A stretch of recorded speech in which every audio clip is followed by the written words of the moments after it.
Welcome one and welcome all. Ugh. A lot to decompress today. I love how I said not the other day. I'm like, my week is going fine. Well, that escalated quickly. It's not going terrible. Thing number one. This is mostly school stuff. I guess that's what we're talking about now. Number one, can we normalize being respectful again or somehow bring it back up? Because here's the thing. Maybe it's because, you know what, I'll be honest. Maybe it's because I am indeed a daughter of a teacher. And so I mean, daughter of a teacher or not, I still learn respect from my family. And, I'm just my biggest thing is I don't want people to see me as a rude or disrespectful person. That's just me. So maybe I follow the rules. Just be more respectful. And I'm not even talking about, people talking, a lot. I'm not even just talking about that. It's why the heck are y'all just I don't know if immature is the right word, which I want to say it probably is, but it's just there's people in my classes, right, that are just decide to not listen.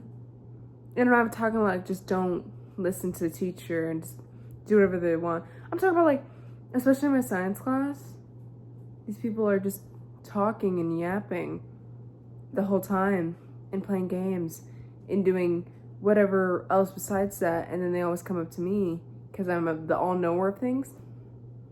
They're like, hey, Kiki, can you help me with this? And I'm just like, did you read the instructions? They're like, yeah, I just don't understand it. And I'm like, oh, and then I try to explain it to them because, of course, I want to help them unless they're being annoying. I'll be like, oh, yeah, blah, blah, blah. Maybe like, can you just tell me the answer? No.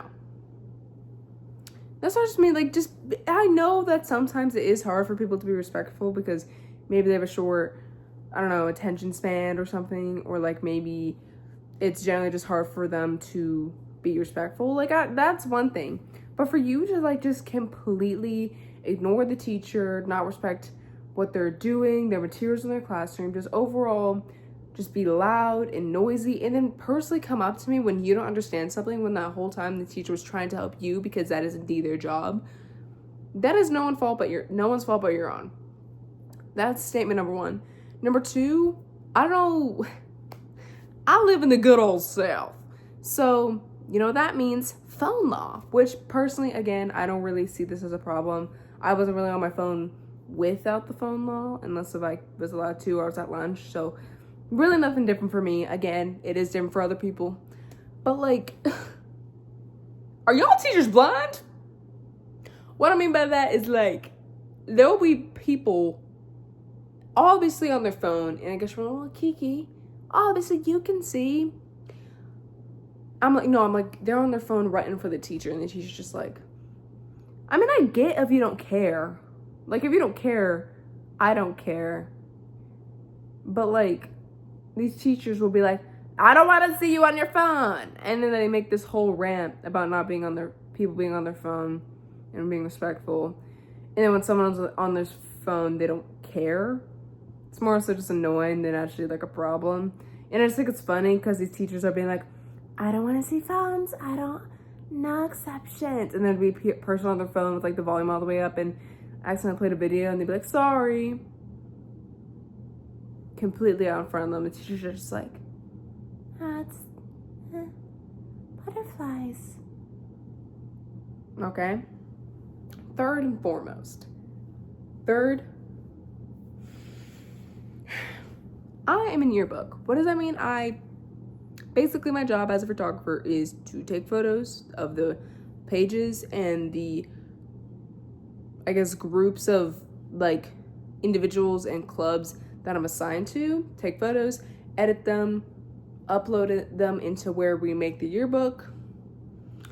And that's basically my job, which it sounds pretty easy, but to be honest, I'm not saying it's the hardest job, it's definitely not. But this also takes, especially with individuals, make sure to email the individuals and telling them, especially if they have a curricular or a very hard class, you have to email them beforehand because maybe there's a test in that class. It's just better if you email them, of course, because we can't just teleport them, right? You have to make sure you get the right type of photo that they want. And also the deadline, huge thing. With that, Why are the people around me like completely forgetting those 3 things plus more? What I mean is, I have a feature, and if you don't know what a feature is, it's just like we, kind of make notice of students who do a lot around the school or outside of school who don't really get noticed as much. A feature. You feature them in the yearbook. Self-explanatory, right? So, there's this girl. She's really sweet. She has a lot of clubs, and, featuring her in the yearbook. I took a photo about a month ago, and I was told yesterday that it wasn't the photo that they wanted, and they wanted a different one. I took the photo not knowing that they wanted a certain type of photo. My bad, I guess, for not asking. So I took another one. I was like, hey, can you get a full body photo? I'm like, yeah, of course. I took one yesterday. They said it was fine. Okay. This morning, this is my first hour. I came in. I was editing my photos from the football game last week. Kiki, I need you to retake this photo. Huh? I was like, why? It's like, it's not centered. Oh, I can fix that. I cropped it so her body was in the center. Kiki, you just need to retake it. What? Why?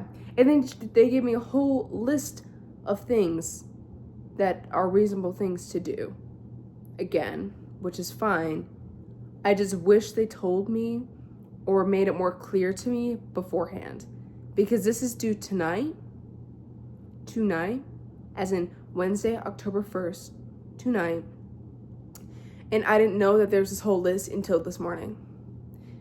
And now they want me to immediately just pull these kids out of class, expect them to be fine with it and their teachers to be fine with it when that's obviously not always going to happen, and then expect me to do it in an instant, which is not realistic.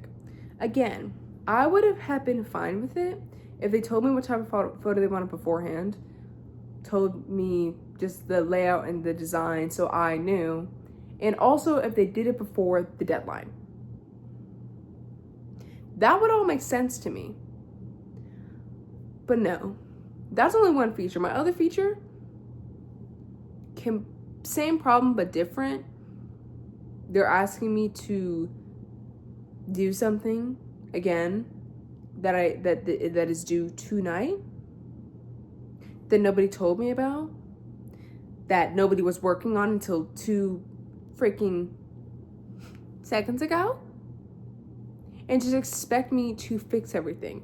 Again, this is not a hard job, and I personally know that as a photographer. This is not a hard job to take photos, but it makes it harder, and it makes a domino effect when people don't tell me things that I should know, not at the start, but at least in the beginning when we're starting to do this page. Because again, the yearbook takes a lot of time. Designers have to design the page, right? How to design the page of how they want it, fits the theme, everything. I take a photo of what they want, but of what type of photo they want. I was not told what type of photo they want. So I took the photo in my own hand because of a deadline, and the writers write about the photo, all the writing.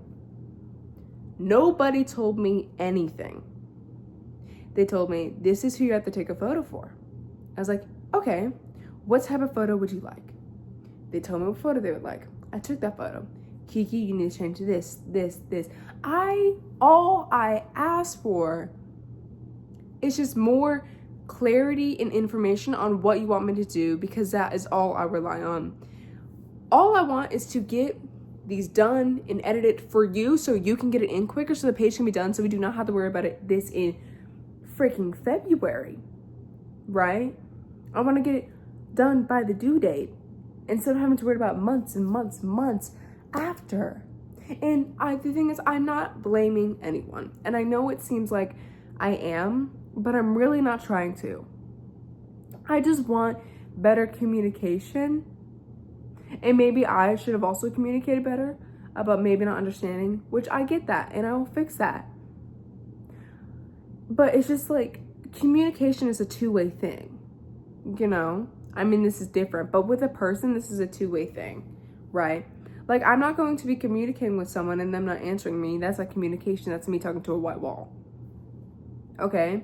And again, I am sorry if I messed something up, but I don't really know what you want me to do. I don't. I really, really don't. Like, I can go take these photos, and I can, but if I'm going to get yelled at and berated by a teacher or a student for having to retake these photos 3 times, then I am going to feel terrible.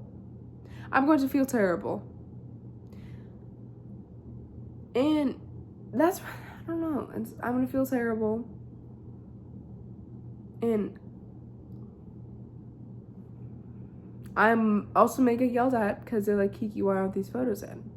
I might get yelled at, Kiki, why aren't these photos in? Why are these photos taken? And I will fully have to say, not blaming anyone, I have taken these photos twice. I was not known that these were not the photos that they wanted until yesterday. The due date. I'm sorry. I guess it was miscommunication. I'll try my best to communicate better, but so should they. Communication is a two-way thing. In all situations, if it's with a person, communication is a two-way thing. Which is why in certain situations or relationships, when you're the only one communicating, is why it never works. Because when you try to communicate about your feelings and communicate about what you're thinking and what's going on in your life, and nobody responds to you, or it's just so bland, like it's like no one responds to you, it doesn't work out. In any situation. And it's just like, I don't want to blame anyone, and I don't want to seem petty about this. I don't. But what I want to do personally is not make myself a burden or pulling down the whole yearbook because I can't do my job correctly. And I'm trying to. So.